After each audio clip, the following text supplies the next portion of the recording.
دوستو، فلمی دنیا میں کچھ لمحے ایسے ہوتے ہیں جو کیمرے میں قید نہیں ہوتے مگر تاریخ کے دل میں ہمیشہ کے لیے محفوظ ہو جاتے ہیں۔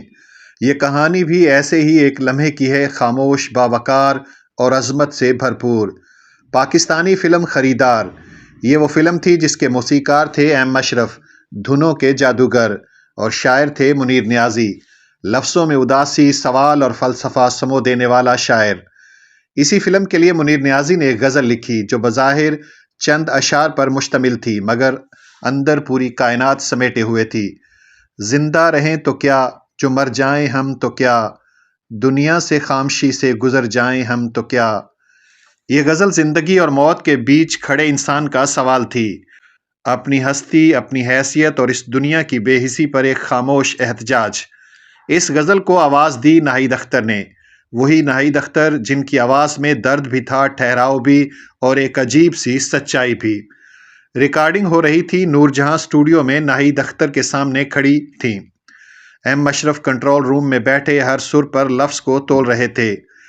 ناہید اختر نے جب غزل گائی تو یوں لگا جیسے الفاظ دل سے نکل کر سیدھا دل میں اتر رہے ہوں، نہ کوئی بناوٹ، نہ کوئی چیخ، بس ایک پرسکون مگر گہرا اثر۔ اسی دوران اسٹوڈیو میں موجود تھی ملکہ ترنم نور جہاں۔ نور جہاں خاموشی سے یہ غزل سن رہی تھیں، نہ کوئی بات، نہ کوئی تبصرہ، بس گہری توجہ۔ غزل ختم ہوئی، چند لمحوں کی خاموشی چھا گئی، پھر نور جہاں نے سوال کیا، یہ غزل کس نے گائی ہے؟ ایم اشرف نے ادب سے جواب دیا، میڈم یہ ناہید اختر ہیں۔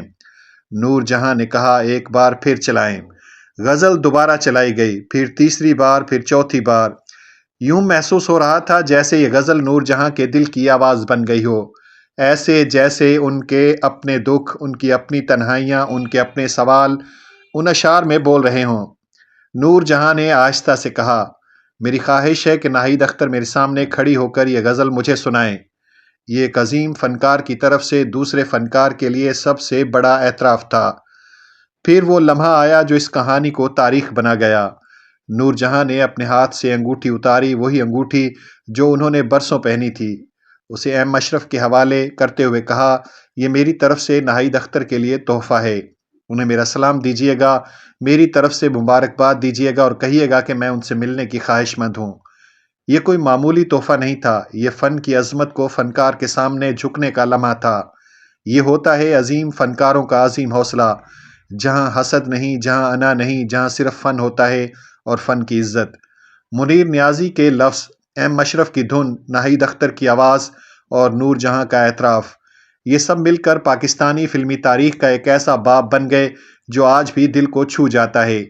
یہ کہانی ہمیں سکھاتی ہے کہ اصل عظمت شہرت میں نہیں بلکہ دوسرے کے فن کو تسلیم کرنے میں ہے، اور شاید اسی لیے غزل آج بھی زندہ ہے، دنیا سے خاموشی سے گزر جائیں ہم تو کیا۔